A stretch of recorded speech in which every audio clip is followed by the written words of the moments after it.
Welcome to the University of Kent's International Studies focus from the Brussels School of International Studies and our series of seminars, Interdisciplinary Interventions, Imagine, Reflect and Inspire. My name is Jeremy Carrette. I am the Dean for Europe and Professor of Philosophy, Religion and Culture at the University of Kent. It's great to see so many of you joining this webinar. I can see people from a range of places across the world, which is fantastic. Current students, alumni as far back, I think, as the 1970s, prospective students, and a range of people from professional connections in politics, security, and NGO networks. Welcome to you all, and I hope you can feel that you can participate and enjoy as much as possible by using the Q&A session to the side. We'll try and address as many questions as we go along that you can put up. So in this series, what we're trying to explore is the nature of COVID-19 and its particular challenges. We're seeking to understand how it shapes our identity, how it shapes community, how it raises challenges about nationalism and globalism, and how it decreases and increases our disconnections and connections. This is a distinctively new threat. It was one that requires a new kind of reflection. There are unknowns and uncertainties within it all. And it seems appropriate to begin this COVID-19 session by reflecting on the question of Europe. Europe Day is in a few days' time on the 9th of May, and these issues of COVID-19 have redefined the community and how they interact. In this week, we see that Germany has returned to steps towards normality. And yet at the same time, the deaths in the UK and Italy have touched 30,000. These are challenging times, and we need to kind of get behind some of these questions of whatever happened to Brexit in this COVID world. In order to address these questions, I'm pleased to be joined by two colleagues from the University of Kent who convened the Global Europe Centre at the Brussels School of International Studies. Professor Richard Whitman, who is Professor in Politics and the Director of the Global Europe Centre. He is an Associate Fellow and former Head of the Programme of the Royal Institute of International Affairs at Chatham House. And his current interests include Brexit, especially foreign affairs and security and defence politics between the UK and Europe. Our other guest today is Dr. Tom Casier. He is the Reader in International Relations. He's the Deputy Director of the University of Kent's Global Europe Centre and the Visiting Professor of the University of Leuven. He is a specialist in EU-Russian relations and Russian foreign policy, European neighbourhood policy, Eastern partnerships, and the interaction between politics, the EU and Russia. It's great to have you both here to explore these questions.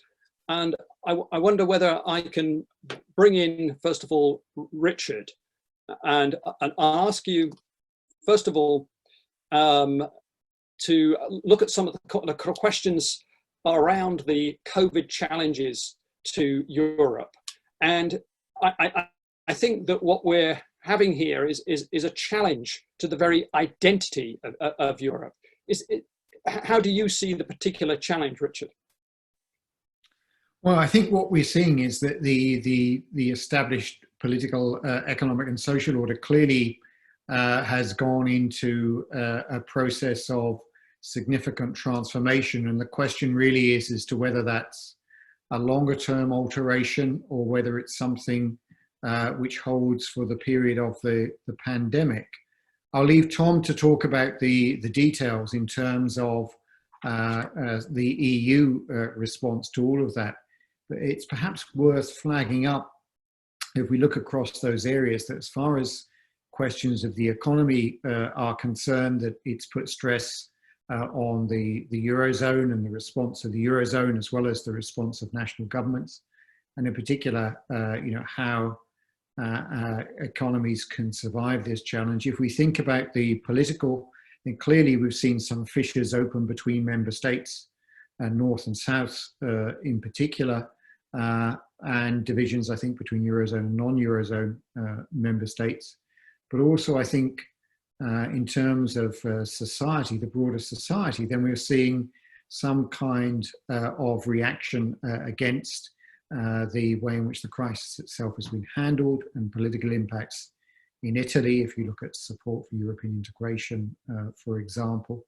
But also, of course, it's had an impact on the EU's relationship with its closest neighbour, the UK, because it comes, or COVID has come in the midst of the Brexit process itself, and something that I know that we'll come back to in a moment. Great, thank you, Richard. I think that gives us a sense of the present challenge. And now I want to bring in Tom. How well do you think the EU has responded to this particular crisis? Thank you very much, Jeremy, and good afternoon to all.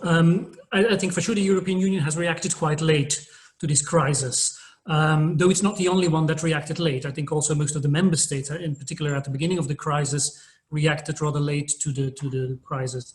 And in the case of the European Union, we could say there are some mitigating circumstances, in the sense that public health is not a competency of the European Union. In that sense, it was not its first task. Yet, if you start from the assumption that the European integration project is built on solidarity, a bigger display of solidarity would definitely have benefited. And I think what makes this a tremendous challenge for the EU is that from the very beginning of the crisis, it was confronted with something quite paradoxical, something that seemed to go really against the basic ideas of European integration, which is that we are confronted with a virus. A virus knows no borders, and therefore it would be very logical that you coordinate a response to the virus and that you cooperate at the European level. Yet the immediate reaction of all the member states was to go back to national policies and national measures. And that actually undermined at the early stage of the crisis some of the key pillars of the European integration project. We've seen cases whereby the export of medical equipment was blocked within the EU. We've seen border controls being reintroduced, borders being closed. We've seen governments talking about restoring state aid, all key principles of what the EU is about. We have now the discussion on budgetary rules and relaxing the budgetary rules so countries can invest in their own economies to guarantee a quick relaunch of these economies. So this put the European Union in a very, very ambiguous position, and it was sort of forced to resort to damage control and to call on the member states, for example, to respect the rules of the single European market. So it was in a reactive position much more than in a proactive position. And I think where it mainly failed, to add just one point, is that it didn't manage to create a solidarity among member states at an early stage, which was very much needed. I think this is where we've seen the main failure, though you could of course say that it was mainly a problem of the member states and not necessarily so much of the European Union. Yes, so diversity of responses. Richard was mentioning their north-south divisions. What do you see is politically, excuse me, at stake in that north-south differences? I think we always have to be careful with the idea of a north-south division. It's always a little bit more complex than that. To start with, if you look at the COVID-19 pandemic itself, there is no division between south and north. Of course, Italy and Spain were hit very badly, were hit at an early stage, but it's definitely not limited to them. And we've seen a couple of southern European countries who have done particularly well in combating the virus at an early stage. I'm thinking of Greece, I'm thinking of Portugal. So in that sense, there is no north-south divide in terms of the crisis or the pandemic itself. Where there may be one is more in terms of the economic effects this will have, because we have largely weaker economies, in many cases economies that suffered from the financial crisis 10 years ago quite badly and have just about recovered from that financial crisis a decade ago. And their economies will be less capable of rebounding so quickly. And this, of course, makes the whole discussion about corona bonds and a joint approach to the crisis even more important. Yeah? So these countries will suffer much more in terms of relaunching their economies, not because of the pandemic, but because of the weak state of their public finances, and also because of the different nature of their economy. Think of tourism as one sector that will be very badly hit in countries like Spain, and that will hit the economy in Spain as a result of that very hard. And it may take them therefore longer to recover from the current crisis. And also when you look at the discussion on Eurobonds, Corona bonds, the idea of joint debt initiatives within the European Union, it becomes quite clear that also this is not purely a north-south divide. There were countries like Ireland or France that were very much in favor as well of discussing common Euro bonds. So if we say that it's not really a north-south question, there are clearly other factors that are interacting to make this a complex response across Europe. Can you outline some of the factors? I mean, clearly wealth and health system are presenting as the mechanisms by which people have affected Germany, particularly, has responded well. What other factors are coming into play in terms of how well people have responded to the pandemic?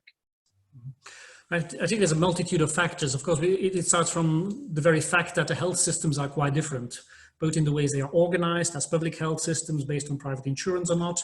There's a huge difference in terms of capacity, which was the main problem in Italy and Spain, that there was a lack of capacity.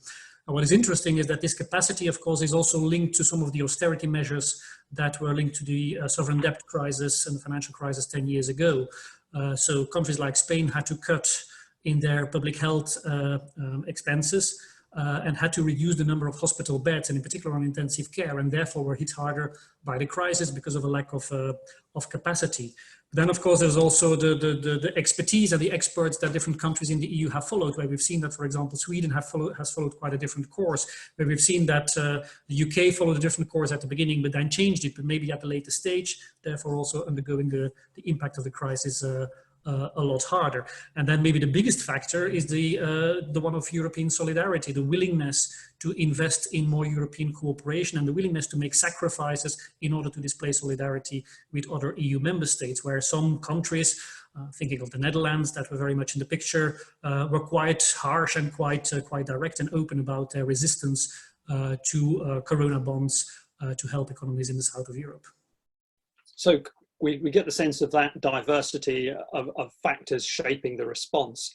Can you give us a sense of the effectiveness of the collaboration and where the tensions were between different nations in the European Union? Mm-hmm. Well, some important aspects have to do with the economic impact of the crisis. If you look at the economic impact, first of all, what we're facing now is very, very serious. Yeah, we're facing the biggest contraction of the EU economy in its history, though it may be shorter as a contraction than the one we faced in the financial crisis. But the European Commission came up with some figures earlier this week, predicting a shrinking of the European economy with 7.4%, which is a lot.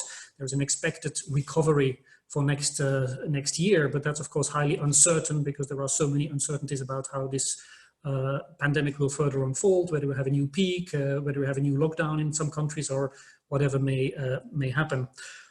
So I think the immediate reaction of many countries was to go back to national measures, national policies, investing national money to save their economy and to help their people, not thinking very much about people in other European member states.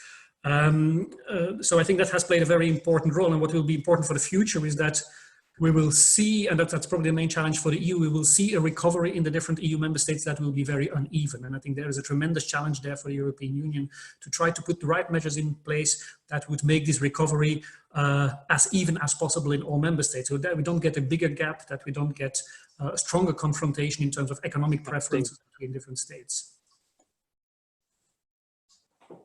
Yeah, I mean, the different periods of recovery relates to one of the questions that's come in response to whether Germany has operated too quickly in returning to the so-called near normal. Do you think that this more rapid return from Germany is at the right time? I'm not a virologist, so I'm a little bit hesitant to answer that question. I believe that in terms of this R factor, that we've seen a slight increase, which is probably normal at the point where we relax measures. Now, we've seen that many other countries have followed. So I think that by the end of the day, most European countries follow a rather different route, sometimes a couple of days ahead of the other, sometimes a couple of days later. But by the end of the day, the social distance measures stay in place and the other measures are slowly relaxed step by step in different countries in slightly different ways. And so the impact will, by the end of the day, probably be rather similar. And I think one of the issues in Germany had a lot to do with the fact that the different lenders, the different regions had different policies in place, yeah, and that therefore also the impact of the pandemic might be different in different areas in Germany. But I think it's too early to say that Germany has been too quick in relaxing some of the measures. Right. Thank you, Tom. I think this question of collaboration and joining of forces together, it reminds me really of this question of the ventilators. And I wonder whether we might bring in Richard now just to kind of how do you see this problem of the UK's collaboration, and whether they were shaped by political choices in whether they participated in the scheme of accumulating ventilators, and how that really is reflecting the Brexit issue? Thank you, Jeremy. I mean, just as a reminder, you know, this was an issue of sort of mini controversy in the UK, and was one, I think, pretty unusual instance within the COVID crisis where Brexit is sort of come back into the story, because obviously in the UK, COVID questions have dominated the media and obviously dominated politics. And what we've had is a rather curious episode, or series of episodes, where the British government was put on the back foot because there was a suggestion that it had taken a decision, in effect a political decision, not to participate in an EU joint purchasing scheme. And therefore the opposition, the political opposition in the UK, suggested that it was a sort of winning out of ideology over common sense. I think the story clearly is a complicated one. The EU has a number of schemes, 4 schemes in fact in place, which are designed to commonly procure equipment to make sure that it happens collectively on a basis which is cost effective and has benefits for all the member states that decide to participate. And the UK, because it's within this transition period until the end of the calendar year, had the opportunity to participate in the scheme. Other countries, Norway, Iceland and Bosnia-Herzegovina, also have the chance to participate because they have agreements with the EU. But for the UK, it was because of transition. And this is where the story gets more complicated, in that the UK, first of all, claimed that it wasn't participating. Then there was there were a variety of responses. Absolutely, and then we had, you know, a further muddying of the waters with the permanent secretary of the Foreign Office, the top civil servant in the Foreign Office, in evidence to Parliament on the 21st of April, suggesting that ministers had been briefed on the scheme but had said they didn't want to participate, and then he retracted that scheme within the same day. So, you know, very, very untidy on the part of the government. And I think further complicated since by the health minister, UK health minister, suggesting the UK was going to participate, but the European Commission saying that the deadline had passed. So it's an issue that's sort of dropped out of the news for obvious reasons since. But I think it was very illustrative of the fact that the UK's relationship with the EU, even now as a non-member state, still has the ability to complicate And I suppose picking up that complication, how well do you think we can see the response of the UK government to the COVID crisis, given it was always a few weeks behind in its response, and there have obviously been some recent challenges to whether it could have delayed the sort of challenge of COVID by intervening and making more stringent lockdown earlier on? Well, I think, you know, this is going to be an issue which I think is going to ring down through British politics over the months and years to come, because, you know, as we're all aware, you know, the data suggests that the UK has suffered disproportionately from both the spread of COVID but also deaths. And this question, which is a live political question, I think the opposition now making some play of this as to whether the UK's response to COVID was late and was wrong-footed in terms of both taking the spread of the virus as seriously as it should have done, changing policy from what appeared to be a policy of being willing to see the population taking the virus and adopting so-called herd immunity, and then appearing to shift towards a different strategy and moving into the situation that we now have, which is locking down or closing down movement of people and activity within the economy and so on. And I think that for the UK, because it's ended up in a position in which the rate of infection, or where you look at most of the analyses that looks at the death rate, for example, the UK appears to be further behind in terms of the recovery. The question then arises how the UK picks up the experience from other countries, and that I think is a real live issue for the UK now, in particular what it's learning from other countries in Europe and beyond, and how it's responding. And as we see, as Tom has already touched on, where we see the easing of restrictions in other countries, I think the question starts to be begged of the UK as to why it might take us longer, whether we'll have the same regime in place in terms of easing, whether we should be borrowing ideas from elsewhere, and in particular whether we've lagged behind other European countries because we were distracted by other issues over the last few years in our preparatoriness, and obviously Brexit being something that then comes back into the story. Yeah, I mean, so far we've tried to kind of get a sense of the levels of response across the different European countries, and of course the UK and its interaction with the EU there.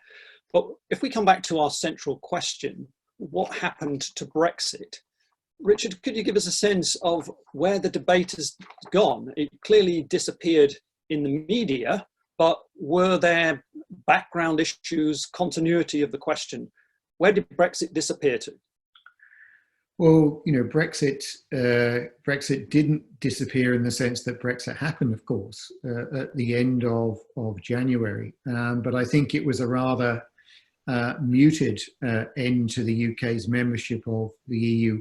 Firstly, I think because of the political and public exhaustion of the question, and as many people who are watching and listening here will be well aware, one of the peculiarities of Brexit is the way that British political history took a very different course from what was imagined. Today would have been a general election day in the UK if we'd stuck with the 5-year Fixed Term Parliament Act, and David Cameron would have faced the electorate. Now, of course, David Cameron now is consigned to the history books. We've run through another Prime Minister, Theresa May, and now Boris Johnson in charge. And the sort of political weather changed dramatically in the...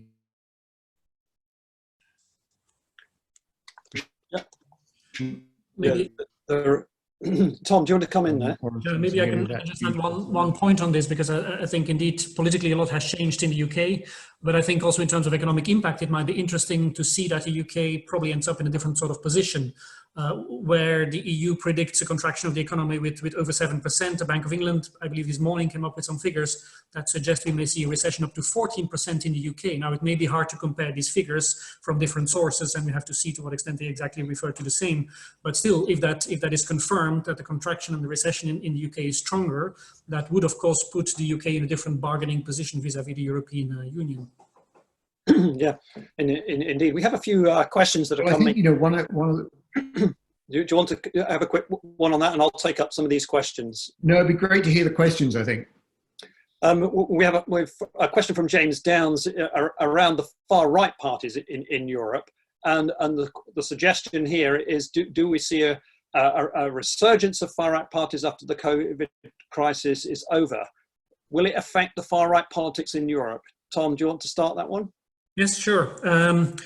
I think, yeah, there's a real concern that this may happen. Yeah, we should not forget that even if the world seemed to have changed since February, March this year, when COVID-19 was hitting Europe, what we were discussing mainly before the crisis was issues of populism, nationalism, right-wing extremism in Europe, and Euroscepticism in general. And there, of course, the EU has missed an opportunity. There is a legitimacy problem that has only grown, I think, because the EU was perceived to have a rather slow reaction and a rather weak reaction at the beginning. We were already facing a lack of solidarity within the EU before, but this has only been reinforced. And if you look back at, for example, what happened with the so-called 2015 refugee crisis, yeah, when people were dying on the Mediterranean, and there was a lack of solidarity among EU member states to accept the distribution of asylum seekers over the EU. Well, you could say these sort of issues have already had quite a big impact on how the EU was perceived. Now we have a crisis where people are dying within the European Union and where solidarity was almost absent, at least in the early weeks of the crisis, and where some countries and some ministers of member states spoke quite harsh words and didn't appear very empathetic or compassionate versus the people suffering from this crisis. And I think in particular in countries like Italy and Spain, this had a very negative impact, yeah, that further undermined the legitimacy of the European Union. And now the EU is trying to make up for that, and it's trying to compensate through all sorts of economic support measures. It has done an awful lot. But I think the investment of hundreds of billions of euros into the economies of the EU member states is never going to counterbalance the perception that the EU didn't fulfill its main duty, which is acting on the basis of solidarity, yeah? And that will not reverse the perception. So I'm personally afraid for what will happen afterwards. And several Italian politicians have also suggested that the EU is paving the way for the return of Salvini with this sort of policy. Again, the EU has trying to make up for it, but I think it came a bit late, and it can never reverse entirely this perception. There's a long way to go there. Yeah, interesting. I mean, Richard, is this question around the far right one really about the place of nationalism and the power of nationalism during the COVID crisis?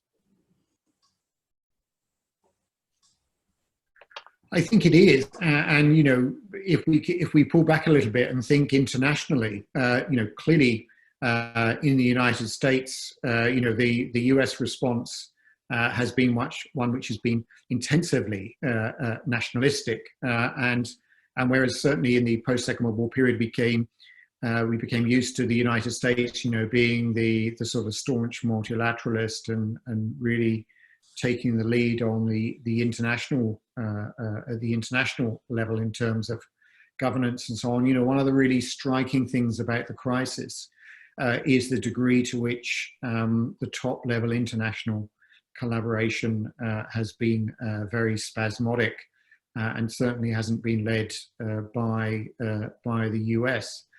And I guess the question there is whether this is a sort of interest to in effect a sort of breakup transient situation we find ourselves in. Yeah. Thank you. I've got a few more questions. There's a question here I think I'll address to Tom about, we hear different information, re the success or otherwise of the EU joining joint purchasing scheme. Could you shed any light on this? On this question of the EU joint purchasing scheme? I think what is interesting about the purchasing scheme is that the EU actually sort of well, maybe try to rise to the occasion in the sense that it has limited competencies in the field of public health, as I mentioned at the beginning, but it has tried to take a couple of initiatives that actually go beyond its sort of regular competencies in trying to set up this purchasing scheme for medical equipment. And that may give us a little bit of hope in terms of the EU trying to set a new agenda for the future, where it may try to create cooperation in fields where it has not been very active. Because I think if there's a main lesson to be learned is that when it comes down to some aspects of public health, at least, there is a certain form of European cooperation needed. We had already the European Centre for Disease Control right now, but it didn't play its role very well. I think there's a lot more the EU can do, and probably mainly in the field where public health sort of relates to the single market, and therefore the purchasing scheme is right at the intersection between public health and the single European market. So I think it is symbolically quite significant, though again it came rather late, but I think it's significant that the EU came with that initiative. Thank you, Tom. Thank you, Jane, for that question. I'm going to move to a question from Axel. Sorry, this is one really for Richard. I think is the corona pandemic, in your opinion, like to shift the negotiation basis of either the UK or the remaining 27 EU states in terms of effective or failed, respectively, multilateral cooperation? Well, I think if we thank you to Axel for the question. I mean, I think it's a very interesting question as to whether COVID sort of impacts on the bilateral negotiations between the UK and the EU, because clearly it has had an impact in the timescale of the negotiations, and directly impacted on the participants in those negotiations, with both Mr. Barnier and David Frost, the UK negotiator, both succumbing to the virus, and so time being taken out. And what we've seen is a significant impact on the schedule of the negotiations. We've only had 2 rounds of negotiations. There are only 2 rounds scheduled between now and June, when a decision has to be made on extending the transition period. So we could say, in terms of the mechanics of the negotiations, moving online also and by video, there has definitely been a significant effect. I think also it's had an impact, certainly for the UK, in terms of other negotiations it wanted to get on with, or trade agreements with third countries, and the US in particular.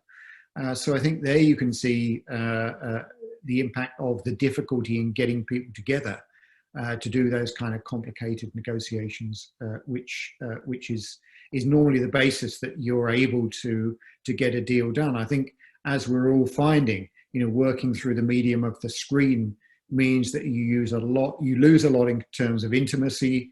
You lose a lot in terms of the visual cues that you get from talking to people.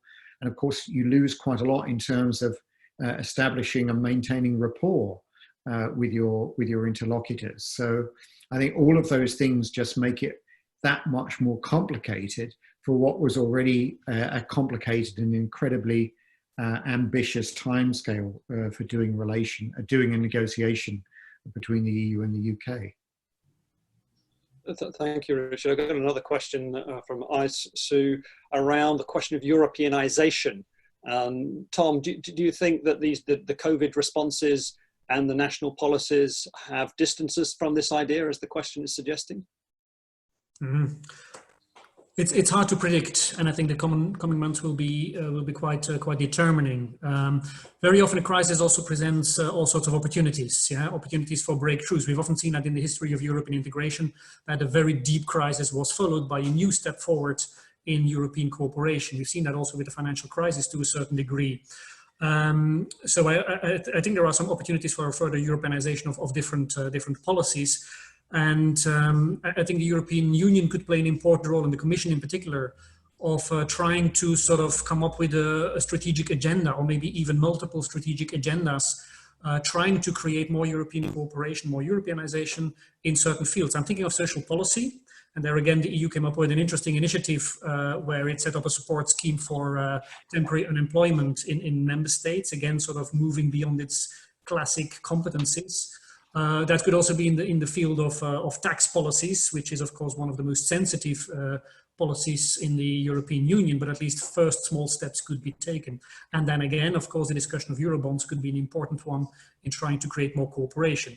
I must say I'm not very optimistic about the chances of being successful in that, but with a sort of a subtle policy of putting things on the agenda, maybe some small steps in that direction can be taken, and maybe the awareness will grow that there is a need to make some concessions in some of these fields in the next coming months.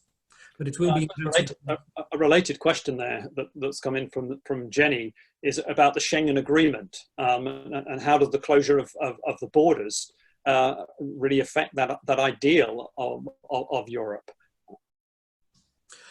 Yeah, I think it certainly has a big effect, and it certainly has also a big psychological effect, and in particular on younger generations who have been used to live in a Schengen area where they can move around freely without any border controls or passport controls. So this has definitely changed. And of course, closing borders is one thing. Opening the borders again is a much harder thing, and one of the big issues on the agenda now, where most countries are still in the dark, is how we're going to spend our summer holidays, or whether we're going to spend any summer holidays at all, whether it will be possible to travel. Where you see that some countries like Greece would very much like to open their country for tourists because it's extremely important for their economy, but other countries seem to be very reluctant to do that. And of course, if we want to fly around, we need agreements on borders, and we need agreements also on the rules that will hold if we want to travel around different European countries. So I think it has a tremendous effect. It also sort of lowers the threshold of reverting to closing borders, yeah, which you would have expected is psychologically quite a big step. It has not been applied that often in the history of Schengen. It has been applied, for example, in the case of terrorist attacks and so on. But it seems like the threshold is now lower than countries could more easily revert in many different cases to closing the border. So I think the effect will be quite big. Yeah, thank you. And the question also raised the issue there of quarantine and how that will affect those movements. It was interesting to see, for example, at the beginning of the crisis, how the quarantine measures were different in different countries. And if we may just take the example of Belgium, had a couple of measures that were put in place just before the Netherlands, which made it possible for Belgium, for example, to cross the border to go to restaurants or pubs in the Netherlands. And they, many people gladly did that, yeah. And then, of course, it undermines the efficiency of the measures that a country puts in place. And that again shows the importance of a European coordinated approach. And even if it requires the consensus of the member states, because it's going beyond the classic competencies of the EU, I think there the EU has to think about not just the long term, but also the near future. What will we do in terms of quarantines and lockdowns in case there is a new peak of the virus in several European countries? What sort of measures will we have? Will we have a mechanism to coordinate? And can we put it in place very quickly? Because we can very clearly see from the figures that the countries that took measures earlier have been much more successful in stopping the virus than the countries that were sometimes just a couple of days later. Yeah?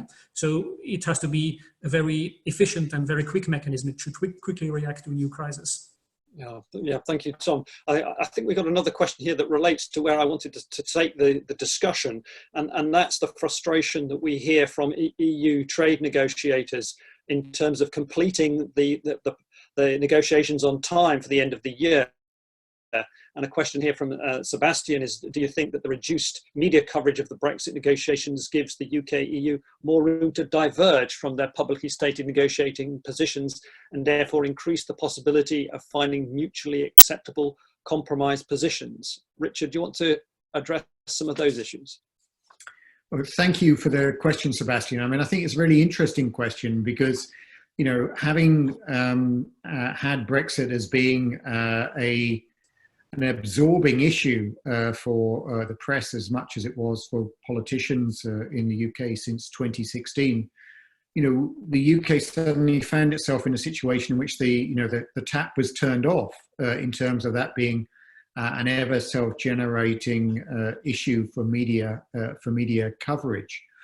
And interestingly, what we've seen is a lot of the major political correspondents who've been looking at Brexit through this sort of domestic political prism have obviously refocused their attention on. Might have a bit of a break up on the line there. Resources devoted to the issue. I think what we've also seen though is the complexity of the issue itself as it focuses on report.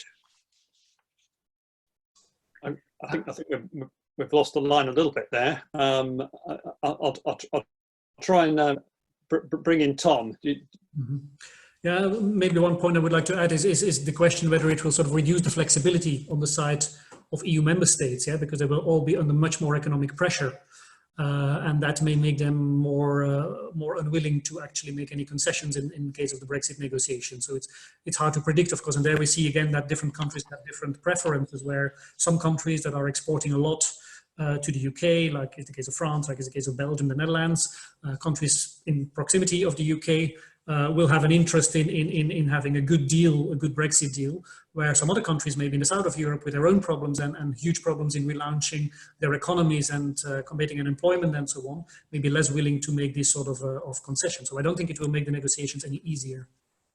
Yeah, thank you. There's an interesting question that's come in from Aditya, who was talking about the post-Brexit context. And the issue around the UK expressed interest in attracting talent, particularly from Asian countries. Do you think the pan-epidemic will lead to the UK rethinking its immigration stance and employing protectionist policies for the foreseeable future, i.e. exploiting the context? I think from two people who work in the Global Europe Centre, this Asian perspective is an extremely important one. Richard, do you want to come in on that one?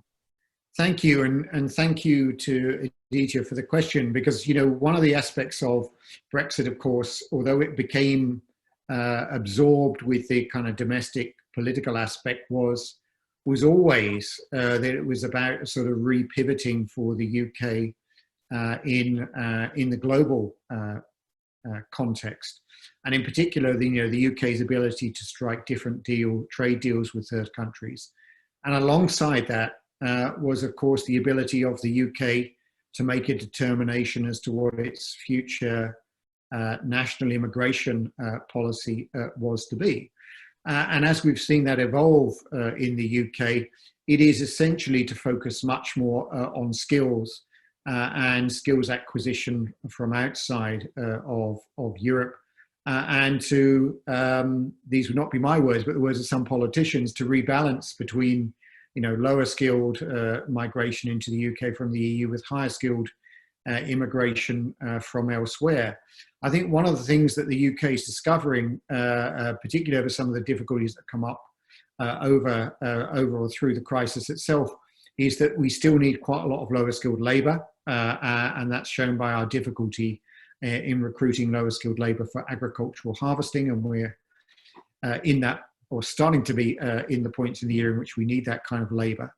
The other side of things is that I think there will certainly be a public anxiety about the lack of control of migration through the UK's border. A really hot topic in UK politics at the moment, I think, is why the UK hasn't made it more difficult to travel to the UK during the pandemic, and also whether the UK should have some of the isolation regimes that we see in place in other countries where visitors have to come. So I think, for me, the issue gets more complicated the longer the crisis goes on. But I think it also gets, its relevance also hangs on what kind of countries are willing to do trade deals with the UK, where they're looking for easier access to the UK for migration as being a real sticking point. And we're not really, or haven't really seen that issue fully tested yet, because the trade negotiations with countries that may be seeking an easier access, such as India, aren't really yet underway to sort of. Tom, just if I bring in Tom here in terms of the question of global Europe and global European identity, and the way that the connections to Asia are developed in this particular context. What do you think the challenge is here? I think it's quite interesting to see that the COVID-19 pandemic so far seems to reinforce a couple of processes that were already unfolding, rather than sort of reversing them. I think if you look at, for example, the international rivalry, and then in particular in the way that the Trump administration in the United States plays the game by accusing China in a way that the rest of the world often is regarding with disbelief, we're getting to a global context which is definitely much more difficult to operate in, and which may make it also much more difficult to get to trade agreements, because many countries were already reverting to more protectionist policies. This may only be reinforced by the current crisis. So I think in that sense, this will not make the position of the United Kingdom any easier.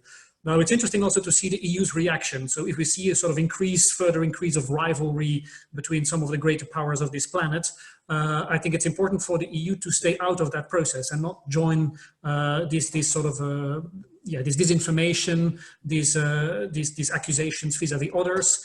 And I think so far there have been mixed signals from the side of the European Union. There were some initiatives vis-a-vis China, which have to do indeed with what Richard mentioned earlier, the lack of US leadership, even the invisibility of the US in this crisis in many ways, whereby it's a sort of logical process that the EU will try to do more things on its own. This is not entirely new. This was already very much discussed in the EU before the crisis, but this sort of process may be further reinforced by what's happening. And the EU has taken some initiatives vis-a-vis China, for example, for closer cooperation and sending that message that they are interested in further cooperation. At the same time, there have also been some signals for example, from the High Representative Borrell, who called China at the same time an economic partner and a systemic rival, where you see that that for the time being the EU is sort of going in different directions. So I think there they would definitely benefit from a clearer policy, a clearer line vis-a-vis the rest of the world. And of course, what will happen in the American elections later this year is going to be very determining for the EU's position on that, whether it will sort of mend some of the problems in the transatlantic relation, or whether this will sort of mean a further drift, the two drifting further apart.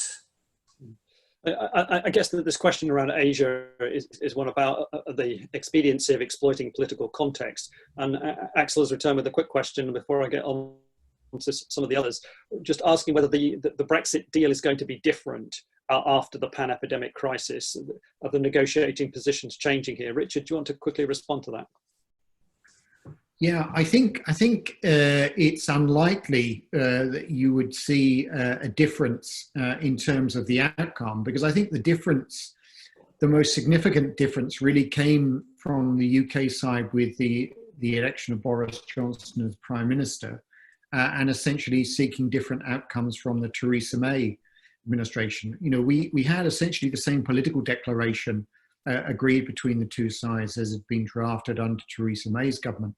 But really, you know, the British government, the current British government, the current UK government, is seeking a fairly unambitious future relationship with the EU, and is content with the idea that you should have a free trade relationship with zero tariffs, zero quotas, but as little other encumbrances as possible. In other words, to maximise the freedom of manoeuvre for the UK. And a constant refrain when UK politicians talk about the future relationship with the EU is that we are now a sovereign country. You know, we are a country which now gets to make its own choices, rather than seeing ourselves as wanting to be sort of fully within the EU orbit when it comes to regulation and absolutely crucially determining who we do trade deals with in the future.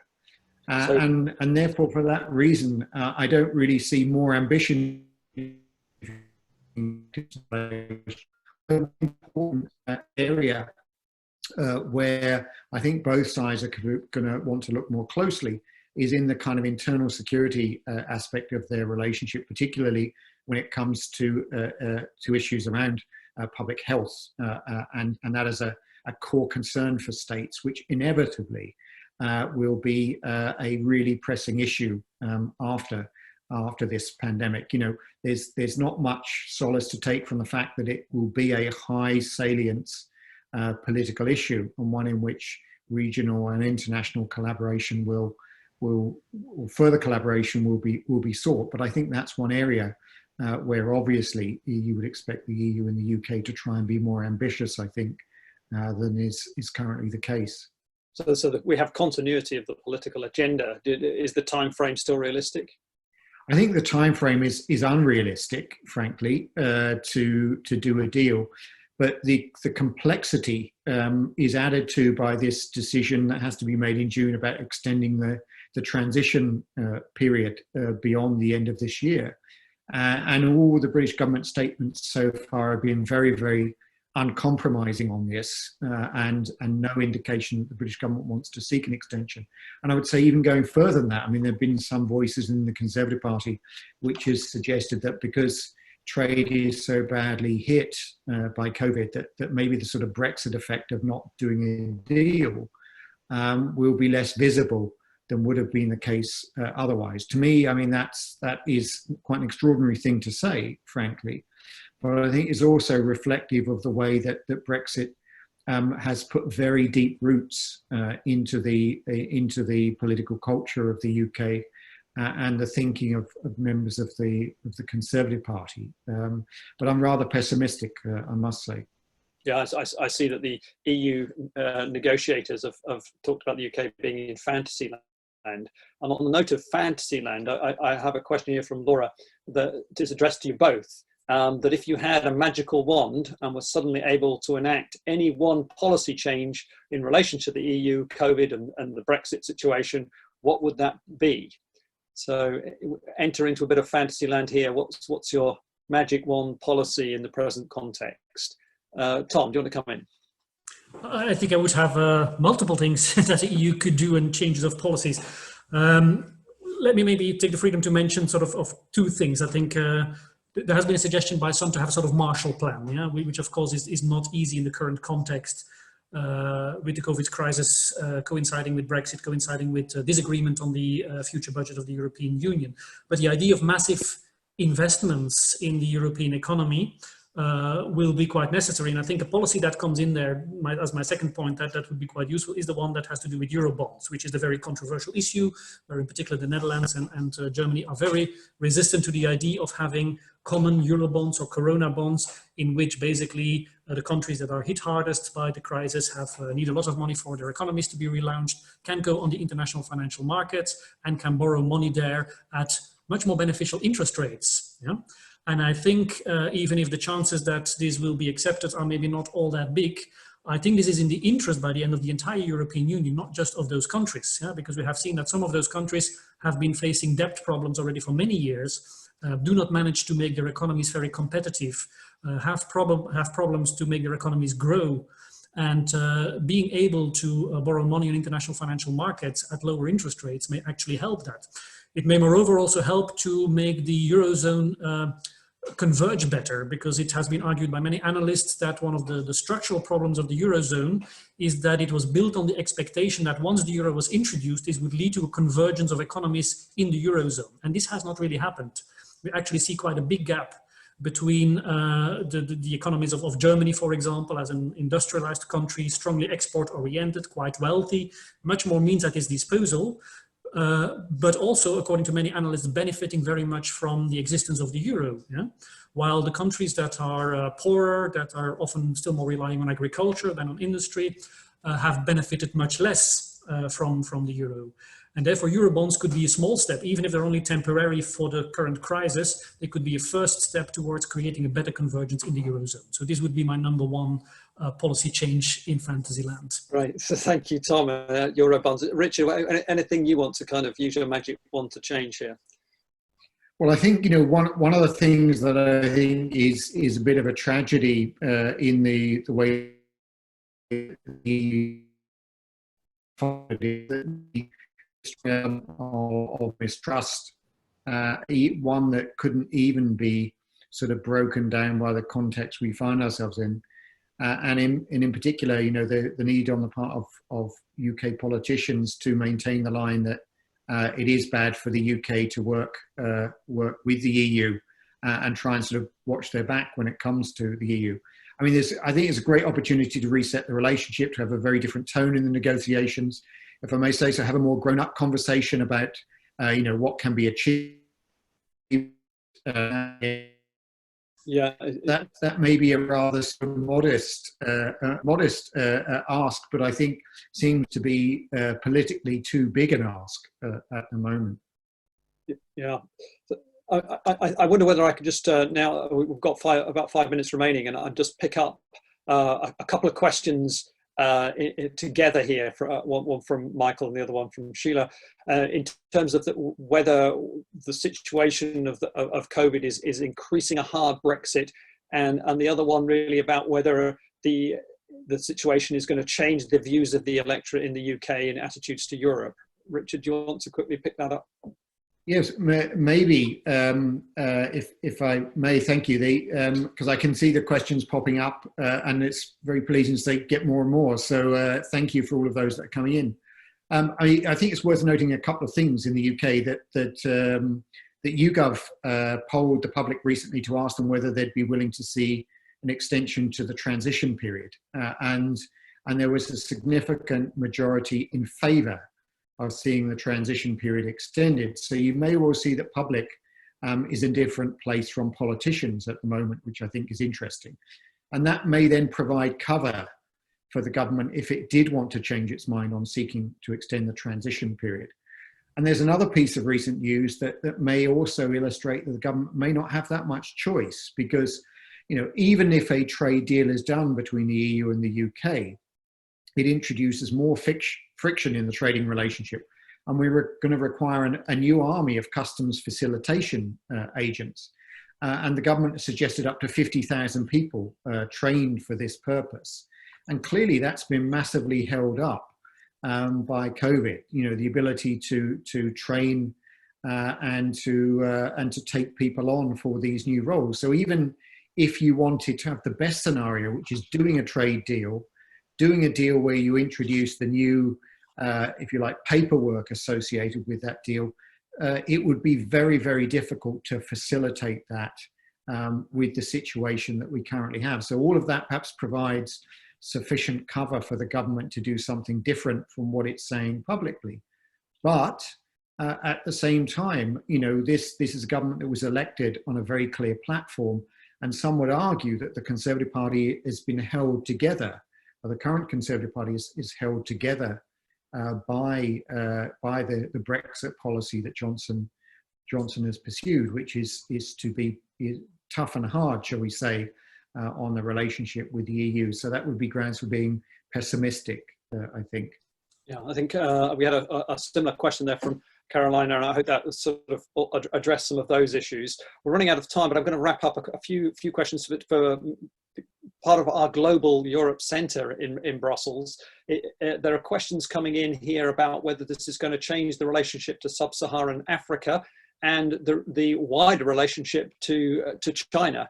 Tom, do you want to have a quick response to that? Yeah, so I think I sort of touched upon China already. So I think in the current circumstances, with the same president being in the White House next year, I think this may indeed sort of push the European Union closer to China in at least seeking for cooperation in terms of economic cooperation, multilateralism in certain fields at least. So I think that we may see a change. Sub-Sahara is, I think, a little bit harder to predict. It's also not really my field. But I can imagine that there the agenda will continue to be dominated by other issues, which will have to do rather with stability issues and terrorism and other issues. So I wouldn't expect such a big change there. So I think the main new game will be between the great powers, much more than necessarily in sort of specific bilateral relations between the EU and other smaller countries or areas. Thank you. Richard, just quickly, any sense of how this is going to change the global relationships to Europe? Well, I think that, you know, if I may just pick up on this point about China briefly, you know, one of the things that's really striking in the UK context is that the question of the UK's future relationship with China, I think, is much more up for grabs than was the case previously. And some issues such as the Huawei issue are sort of coming back onto the political agenda in the UK. So, you know, it is clearly changing some ways in which the UK is thinking about future relationships with third countries. But I think for all states, if I may, and this is where there is I see the UK and the EU's interests very closely aligned in the future, which is to get the global economy moving as soon as we get through the pandemic and sort of get things back on track. And even if the UK is seeking to pursue its own independent trade policy, it's obviously going to be looking for relationships with countries such as those in sub-Saharan Africa, where it feels that something different might be on offer. But at the same time, you know, I think I come back to Tom's analysis earlier on in this discussion, that there's going to be a huge preoccupation with the national economy and making economies work. And for other Europeans, it's going to be how that's done within the frame. We're running out of time now, so I'm going to have to intervene at that point. I just want to thank all of the participants. There were so many questions already coming in. I want to thank Tom and Richard for their very clear responses in this very, very complex environment. And I just hope that everybody will join us the same time next week. We're going to be exploring the pan-epidemic and politics, COVID-19 global crisis and the challenge to humanity. And we hope that this will be another opportunity to continue these central questions. We look forward to seeing you next week and approaching interdisciplinary issues in relationship to the COVID crisis. Thank you.